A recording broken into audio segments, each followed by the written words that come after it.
All right, family, what's going on? Welcome to another installment of Screen Players. We in the building.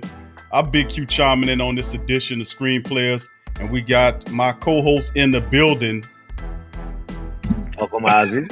Over here. Uncle Yeah, I see you right Mozzy over here. So, there. with that being said, man, welcome to another installment of Screen Players, where we get it. We talk to you about that real, whether it's entertainment, whatever. We're in the building, and in this episode, Uncle Mozzy will be breaking down Wanda Vision, man, episode 8, and the preview of episode 9. So, Uncle Mozzy and myself, we're gonna delve in and we're gonna break this down. So, Well, Q, what we gonna do? We coming to the culmination of this week, the big episode 9 showdown.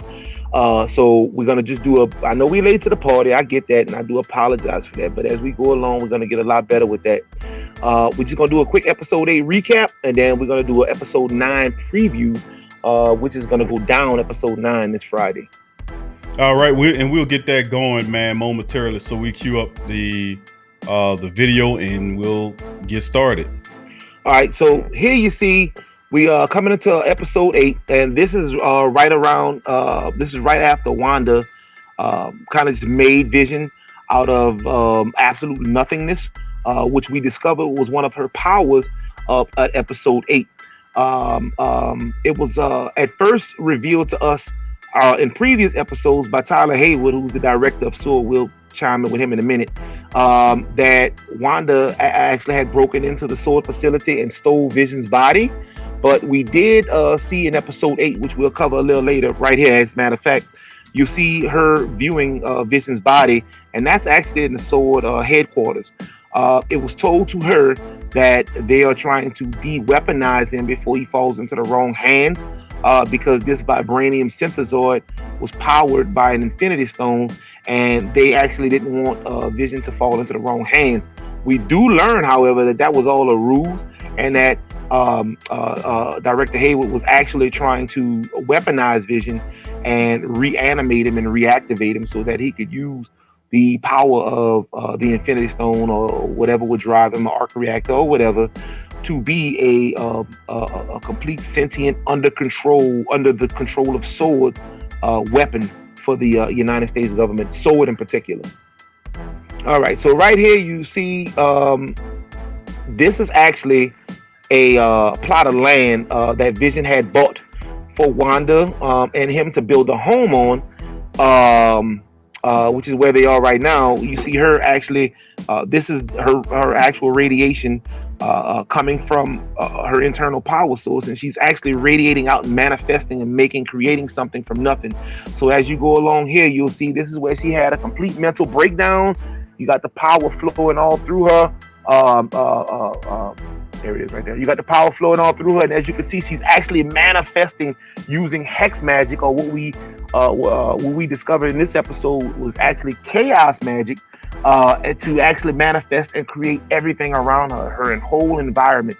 So as you see, she retrofits everything to kind of resemble old sitcoms, which is what she had as she was growing up in Sokovia. That's what her dad used to pull out, and I guess that was their movie night. So they would always watch these old sitcoms, and one in particular from the Dick Van Dyke Show, the Walnut episode, which they reference in here, going back to Wanda breaking into the Sword facility. This is going to be the introduction of White Vision, which we got in episode 8. Now, just to give you a recap on White Vision was first introduced in Avengers West Coast Avengers number 45. White Vision was actually kidnapped by the Canadian Secret Service, which I'm guessing also led to the development of Weapon X, Weapon H, going into that whole thing with Wolverine. But the Canadian Secret Service had this is just continuity from the comic books. It probably won't be that same way in the MCU, but the Canadian Secret Service had given all superheroes a bad tag, especially Vision being the only one of his kind, and they wanted to tear him down. When the Scarlet Witch discovered that, she had went in and recruited Professor Hank Pym and Wonder Man to kind of help reanimate him. But that's more of a continuity of a comic book. That's not exactly how it's going to take place in the MCU. The MCU with this White Vision, we got a big showdown, more than likely, between this White Vision and the Wanda's Vision. The Wanda Vision. Yeah. So if you got to ask yourself, what's the difference between the two visions? This vision has almost the same exact power set as the original Vision. The thing is, because he didn't have the same exact algorithmic creation that was done in tandem with both Tony Stark, Bruce Banner, and even Ultron played a part in the development of the original Vision, then this Vision has no connection to humanity or reality. He's completely disconnected. He kind of understands, I can't do this, and he has an unbelievable drive to want to learn and grow and become part of humanity, whereas the White Vision is almost completely just separate from everything, only cares about himself as the White Vision. Don't you do it. Don't you do it. Don't you do it.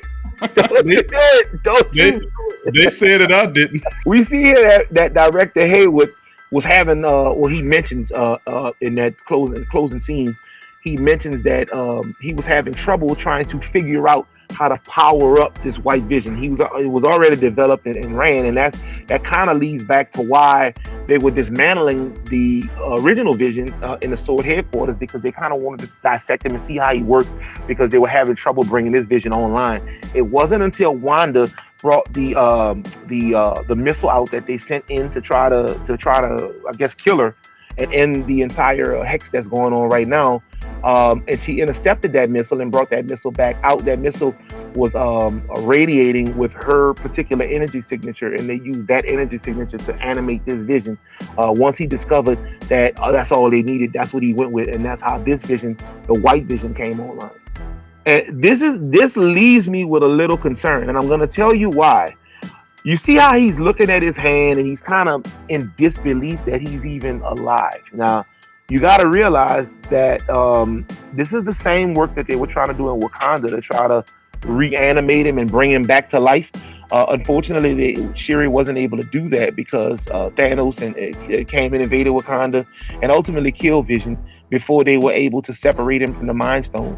They've done a great job of separating him from the Mind Stone here. What's in his head is not a Mind Stone. It's actually a miniature arc reactor. But what I'm worried about in this particular segment is, which is a growing theory around the internet, is the fact that when Vision was first created, I don't know if you guys can remember all the way back to Avengers, to the second Avengers film, Age of Ultron. But the vibranium body was originally supposed to be for the Ultron consciousness, which was a blended consciousness between Jarvis and the code that was contained within Loki's scepter or the Mind Stone. So it stands to reason that some of that code, that leftover Ultron code, could have still been embedded in the programming that they used to animate this Vision. So you see how he's kind of looking at his hands and he's kind of wondering, like, I can't believe this, where am I? And he's almost looking like someone when they first discovered their powers, if you will. Ultron has been out of the picture for quite some time, so it would not surprise me if this version of Vision has a little bit of Ultron inside of him. That would be a big plot twist. Not canon as far as comic book continuity, but we do know that the MCU only uses the comics as a reference. They don't actually abide by law. All right, so we see Wanda going back from episode 7 when she was captured by Agatha Harkness in the basement of her house. Agatha then plucks a hair from Wanda's head, and that hair is used to actually formulate a spell that brings Wanda back to her childhood. Because what we got to know about Agatha is Agatha Harkness, which we'll get to her in a minute, her main objective is she's jealous and she wants to understand how is it that Wanda has so much power and has never really practiced witchcraft. We got to understand who Agatha Harkness is to see why she's that way. She's always been power hungry, and in the actual Marvel comics, she was burned at the stake during the Salem witch trial. They switched it up for the MCU where she was no longer burned by the stake, but she was killed by her own coven for practicing black magic. She was practicing black magic for reasons unknown.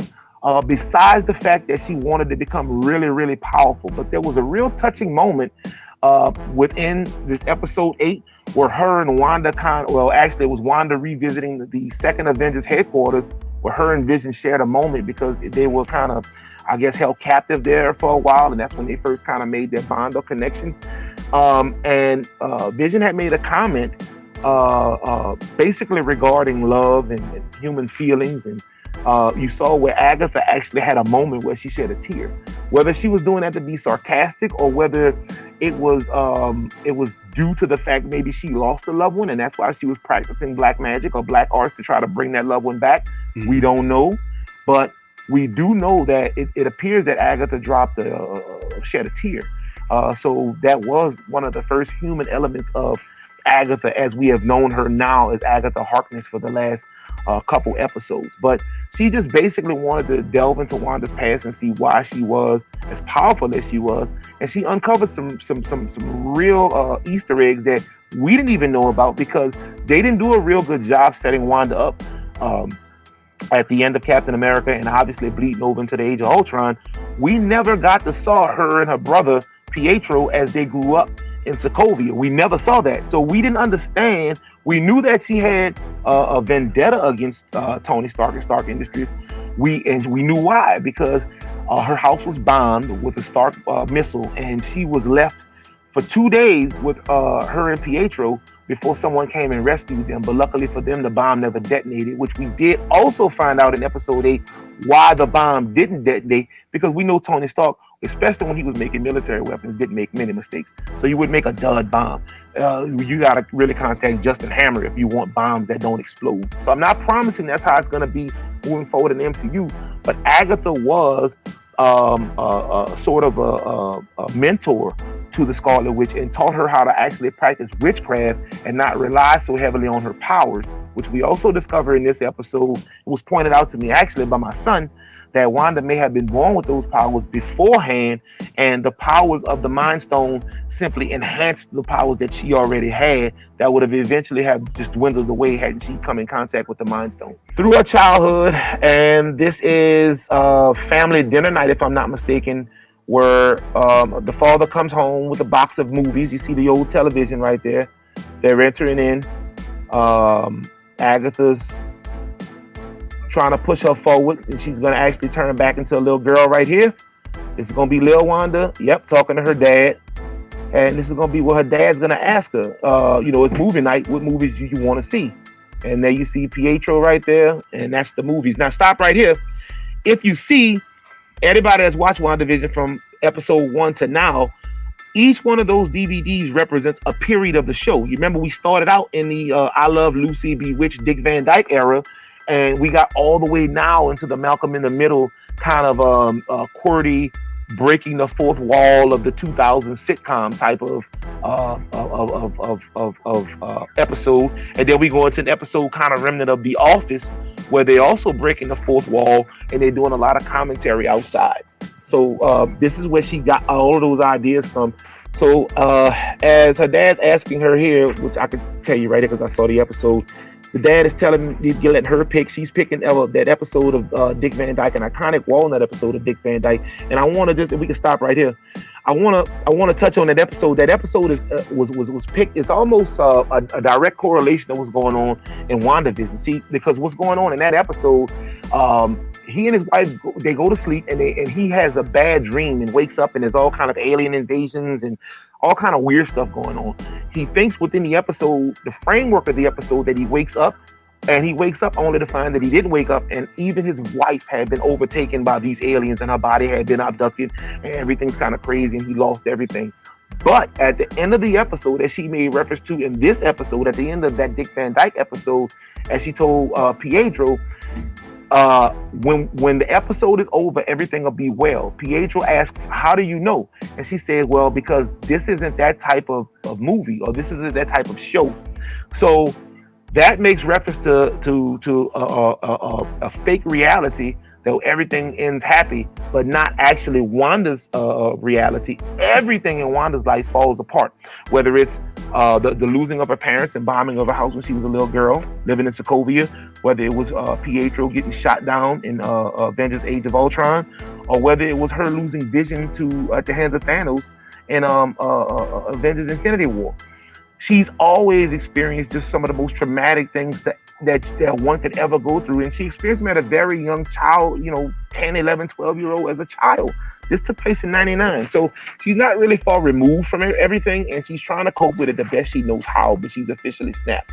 As she's being, I guess, burned by the stake, you can pause it right here, from her coven. Her coven had actually burned her at the stake or hit her with some type of energy blast, and they did that because she was practicing dark energy. They caught that she was practicing dark energy, and they wanted to know exactly why. She didn't have an answer for it, so they decided to end her, including her mom, who was the head of the coven. And she was actually she had a crown adorned her head, and you'll see as this goes along, she was able to Agatha anyway was able to change from this bluish hue right here almost to a purplish hue. This purplish hue actually drew the powers from the other witches in the coven and helped kill them. So she drained them of their life force and drained them of her abilities. So if you want to stop here, just touching on that, I would think, and I'm not the sharpest pencil in the toolbox, but if we look at other magical based beings in the MCU, even if we reference it with Doctor Strange, as we know, he as well as the Ancient One, they both drew from energy either from another dimension or another being, and they borrowed that to manifest constructs and spells into their own reality. So in understanding that, we would have to think that Agatha was drawing that purplish hue from another source, another entity, maybe Nightmare perhaps, maybe Mephisto perhaps. And I know they've had a lot of Mephisto commentary going on around the internet, basically saying that would hurt the MCU in the Chinese market due to the fact that they don't really like religious deities in their market, and that's the second biggest movie market in the world. So it will probably be a long shot for them to introduce Mephisto. But Nightmare isn't off the table. He can definitely be introduced, and he has that signature purplish hueish color. So Agatha takes on that. But we do know that magical beings in the MCU don't generate their own magic unless it's Scarlet Witch. They actually borrow energy from other dimensions of the being. This is what she did obviously here. Her hue going from blue to purple. She killed all of the witches in the coven, and this is how she got here. So we've got Agatha. Now keep in mind, the only reason that Wanda hasn't completely gone off is because in episode 7, leading up to her having to cooperate with Agatha had kidnapped her twins, Wiccan and Speed. So when Tommy and Billy were kidnapped, Scarlet Witch is looking for him, and we see here after Agatha kind of figured out exactly who she was, because remember, Wanda has never been called the Scarlet Witch in the MCU. We've known she was the Scarlet Witch because we know the character name, but the term Scarlet Witch, as we saw in episode 8, is no longer referred to as just a character. However, it was revealed that the Scarlet Witch is almost like the Super Saiyan in Dragon Ball. Also, what's called a Nexus being. Now, if you don't know what that means, is when you're dealing with the multiverse, everywhere that these universes intersect is called the Nexus. Now, when you have Nexus beings like the Scarlet Witch, that means she's the same in all realities. That's all that means. So if you look at some of the stuff that DC does, when they talk about their multiverse, they've got different iterations of Superman. They've got some realities where Superman has been killed off or doesn't even exist or maybe lost his powers. But when you're talking about a Nexus being, that being is the exact same across all realities. And that being has the same power across all realities. This is an actual title given to a really, really powerful witch. So you got two things going on here with Wanda. On one hand, she's almost a chosen Super Saiyan witch. And on the other hand, she's got the power of an Infinity Stone, making her one of the most powerful characters to the MCU. This is actually when her and Pietro went undercover to actually rebel against the United States. And this was during the time when she actually volunteered herself to be a Hydra experiment. And what you're looking at now was the exact moment she entered into the room where Loki's scepter was being kept and the Mind Stone was being contained. It was almost as though she was drawn to the Mind Stone, and the Mind Stone was kind of drawn to her, and it chose her, so it chose to reveal its true form to her. See, because we didn't even understand in the first Avenger, we thought the Mind Stone was blue. I thought the Mind Stone was blue, and it wasn't until I realized in Ultron, when they had kind of cracked open that outer blue shell of the Mind Stone, that the Mind Stone was indeed kind of an orangish yellow. So this is the power hue that she emits, and she's being bathed in the radiation from this power stone. Now move forward ever so slowly, and you're going to notice a couple other key things. If okay, right here, this is going to be the Scarlet Witch all in love, full tiara, crown on her head, full dress, and the stone is almost revealing a future revelation as to who she's going to potentially be. This is Scarlet Witch before she was Scarlet Witch, when she was still Wanda, before she had any powers, looking at another version of herself. Possibly, will we get in the multiverse of madness? I don't know. But you see here, she's in full Scarlet Witch garb. So this was before any of this was revealed to her, and this is when Agatha knew that this was indeed the Scarlet Witch. Now the stone revealed everything to her, showed her who she could potentially be. You see right there in her eyes, it's kind of embedding that vision. I don't want to say vision, that imagery into her brain. You clearly see that she's the Scarlet Witch, and she's got this immense power, almost Phoenix Force-like power, surrounding her. I just want to share with you guys the magnitude of power that this character possesses, although she's still a human. And another big reveal. I don't know if any of y'all caught it. I caught it. By being said she had these powers from birth. Help me out, Q. What would that make her? If she had the powers of makes her a mutant. So this is the first time we ever actually get recognition of a mutant existing in the MCU. Very, very important. All right. So boom, right here, she's knocked out. She falls to the ground, and the Hydra agents rush in. Now, what they can't quite understand, if you pause it right there, what they can't quite understand is when they go in the room, and this is probably a tribute to the movie Contact, because they use that same imagery in Contact, if you don't remember, when Jodie Foster kind of went through the wormhole, and they had 13 hours of fuzz. Sort of the same thing there. They all saw exactly what took place in the room. However, when they went back and rewound the tape, they only saw her entering the room. There was a cut point, and then she was on the floor. So similar to what she does when she does hard resets within the hex, when she does the hard reset and everybody wakes up and nobody remembers what happened, that's kind of the same thing that happened here when the stone first revealed itself to her, and then she fell to the ground unable to move. They were trying to retrofit him back together only because they were forming the White Vision. They in turn told her at that meeting that they weren't trying to form the White Vision. They were just trying to, they didn't say nothing about the White Vision. They were just trying to dismantle the original Vision so he wouldn't fall into the wrong hands. Now here, as I talked about earlier, you see where Scarlet Witch was actually running from the basement after hearing both Tommy and Billy screaming. She goes out to find Agatha floating over them with these purplish, like, I guess, ropes or lassos around their neck. Purely a magical construct, but she's inflicting pain onto them right before she makes the big reveal to Wanda as to what she really is, the Scarlet Witch. So move forward. And then here's the big reveal. She's revealing to Wanda, you just don't know how dangerous you are. You are the Scarlet Witch. And she wants to just go at her so bad, but she can't. Now, here's the big cliffhanger. We all know that Wiccan and Speed just manifested out of pure nothing like Vision did. So we got to try to now, Vision is one thing, because we got to understand that he is a synthezoid. So he's basically a synthetic human. He's an android made up of vibranium with a consciousness, right?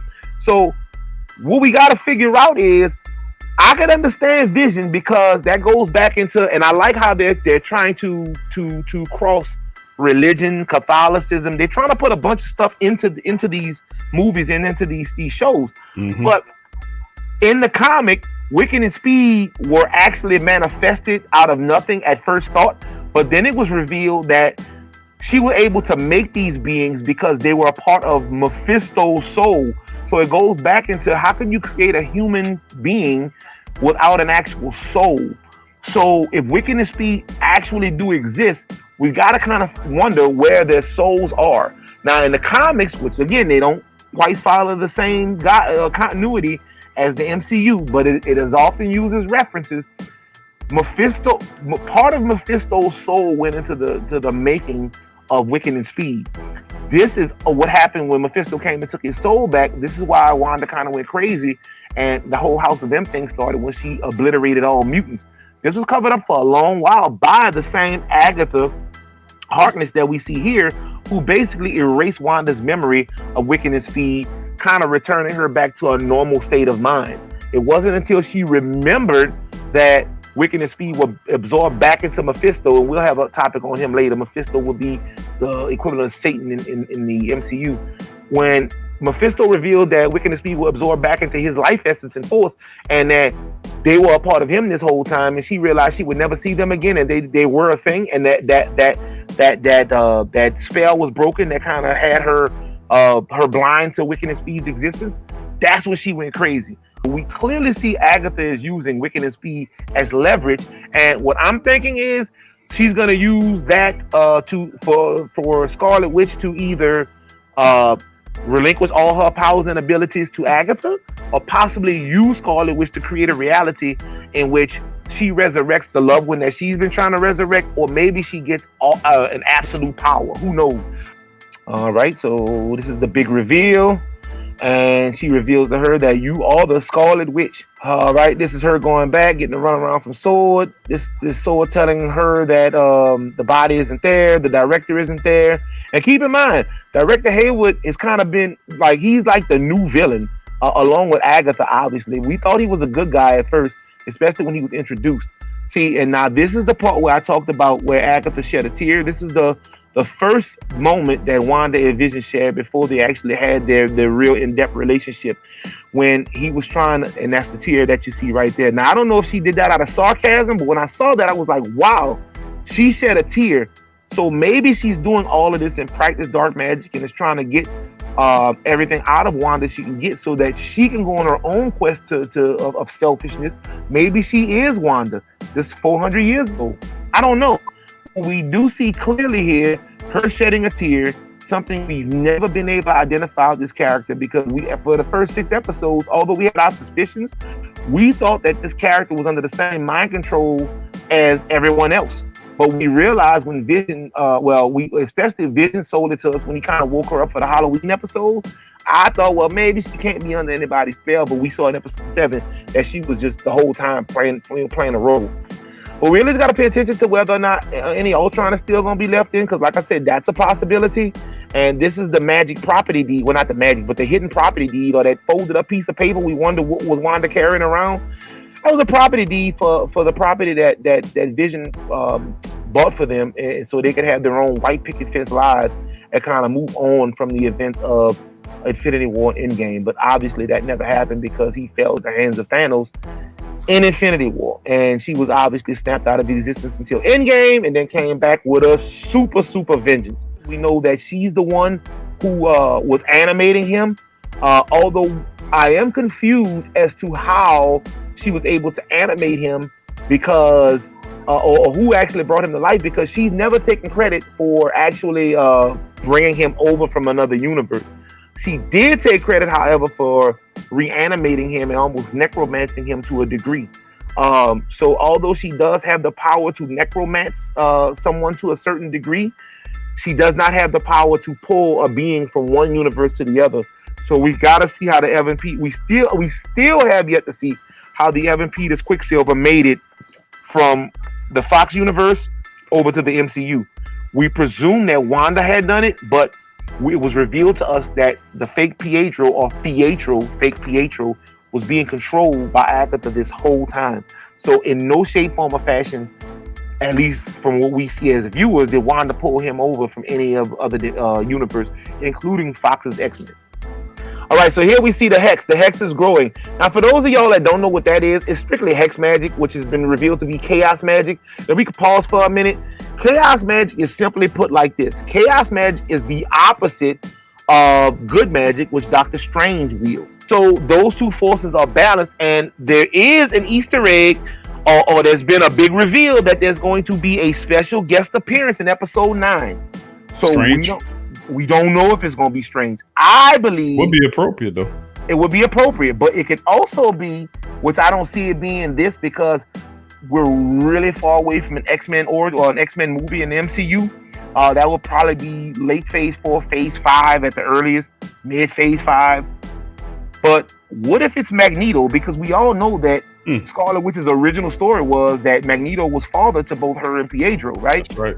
So what if the Magneto from Fox, or whatever Magneto, came over to help aid her in a battle against White Vision and Agatha Harkness? That would fit. However, like I keep telling everybody, they very rarely go by the word for word out of the comics. They really use it as just a reference point. So I don't think that's going to happen, but it will be cool. But I could also see Doctor Strange coming in to both nullify Agatha's magic and get Wanda under control. And one thing that we didn't touch on, because it was more of an episode 7 situation. One thing we're not talking about is the Darkhold, which we saw in the basement in episode 7. The Darkhold will be the, we'll also call the Book of Sins in Marvel, will be the equivalent of the Necronomicon for those of you that believe in like the Book of the Dead, or if you ever watched any of the Evil Deads. Okay, well, the Necronomicon and the Darkhold are kind of hand in hand. It's a book of ancient evil magic that Agatha was I guess studying from, or trying to study from. And we even had an Easter egg, which I think has been debunked, but I'm not really sure, from the first Doctor Strange. When he was in the library, there was a missing book in one of the cubicles. That missing book could potentially have been the Darkhold this whole entire time. One thing about the Darkhold, when you look at it, it radiates the same energy signature as Scarlet Witch. So maybe that's why Agatha was like, her and the Darkhold are connected, because I don't believe that this time Agatha has the ability to open and read from the Darkhold, which is another possibility why she's holding the Scarlet Witch hostage, so that she could read incantations out the Darkhold and kind of give Agatha infinite power. White Vision coming online. You see the look on his face, and look at how he's almost in disbelief as and look at that face. That looks like a face. Yeah. And this is what we know about cinematography. They do a lot of this in anime.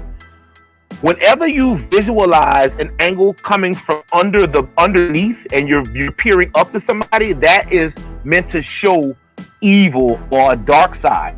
If you look at all the Dragon Ball, you look at Frieza or Cell or the old Vegeta, they always view them from the bottom. Especially they did a wonderful job during like the Imagine Vegeta saga when he was taken over by Babidi. You know, he had the M on his head. Every frame you saw the bottom. In contrast to Goku, you saw everything from dead on or up top, because that doesn't make you look as menacing. But anytime, just by my experience, when you have cinematography and you show a person's face from under the bottom, that's meant to deliver a certain amount of menace to them. And the way he's looking at his hand, it's almost like, oh my God, I'm back. I can't believe it, I'm back. So do not be shocked if we have a reemergence of Ultron, which would blow my mind. And maybe this is the sneak peek. Maybe this is who they're talking about is going to pop up. Maybe Ultron comes back. Maybe not. Who knows? I would have to agree with you. I think that would definitely fit with White Vision. Is that the White Vision corresponds with the eugenic nature of what Ultron had.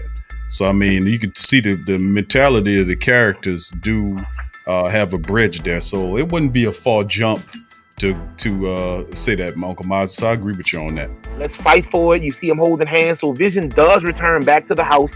He and Wanda hash it out, or maybe they have a coming to Jesus moment where she reveals everything that she knows and apologizes for everything, and then it's up to them to fight whatever is outside their window, whether that's White Vision and whether that's Agatha, a combination of the two, or another villain, or possibly That's the introduction to Doctor Strange, as he's explaining to Wanda that she can no longer do this because she's messing up, whatever.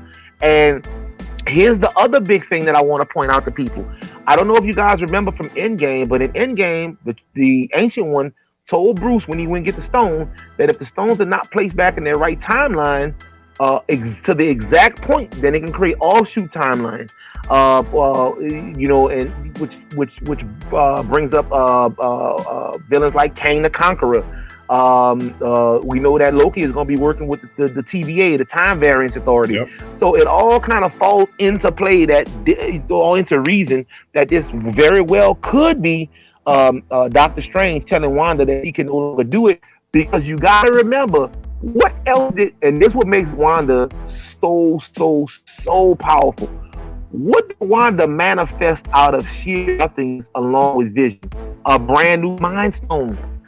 She manifested an Infinity Stone out of absolute nothingness.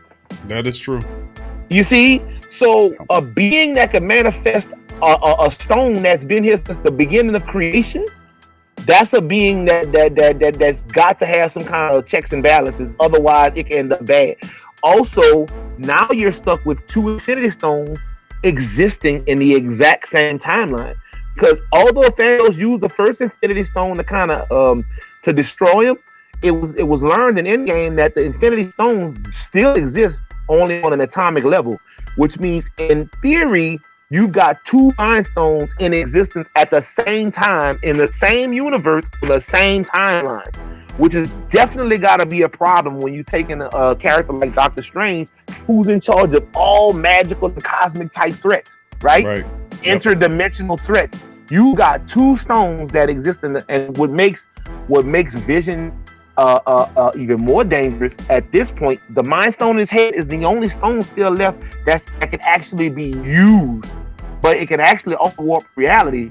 So who's to say that they can't take that stone out of Vision's head, the power that he has, and then actually create a brand new set of Infinity Stones? But with that being said, those are my Easter eggs, and we got to I'm looking forward to wrapping this up and going into Falcon and Winter Soldier, which I'm not as excited about, obviously. But I mean, I do know that once we get through that, come starting June, we'll get that Loki series. I'm really looking forward to that Loki series, because that's going to set up the TVA. That's going to give you other information that's going on in the quantum realm. That's going to somehow link Kang the Conqueror, maybe introduce him. So, it remains to be seen. But I'm really, really looking forward to everything we're going to be doing here in Phase 4 and with all of these Disney Plus shows. And that's all I got to say for the day. Yeah, that is pretty good, though, to be quite honest with you, dealing with the upcoming Marvel MCU and how they running these sitcoms through Disney, man. And remember, all these stories parallel. So whatever you get from the Wanda Vision, it leads into the Falcon and the Winter Soldier series and others. All of that stuff, you'll get something that all links together. It's just not random. And I have to give the MCU and Marvel some credit for doing that, because it forces everybody to pay attention to things they're so detailed and intricate. It's amazing. So with that being said, man, I hope y'all enjoyed this edition of Screen Players, as we covered the episode 8 of Wanda Vision and the preview of number 9. Now we'll be back with more content. Uncle Mozzy, please tell the family members what's coming next. Well, what's coming up next? I will be doing episode 9 recap, because obviously it's gonna be the last episode, and we will be doing which I don't know if Q, because you got a couple things going on this weekend, so I may have to do a quick in and out review of Coming to America Part 2. That's slated to come out March 5th. I will be doing an in-depth review that will be available on Saturday. I'll be watching it Friday evening. That will be available to you guys on Saturday. So maybe you want to stand by and wait for my antithesis on it, or you want to just go ahead first and watch it yourself on Amazon Prime. Be my guest. But I will be here to give you a full movie review on that. Spoilers warning ahead of time, because I'm telling you how I'm going to do it. And that's what we'll be doing along with that WandaVision episode 9 recap, and we'll be doing even more Kong versus Godzilla stuff. We'll be looking forward to the 18th when the Snyder Cut drops.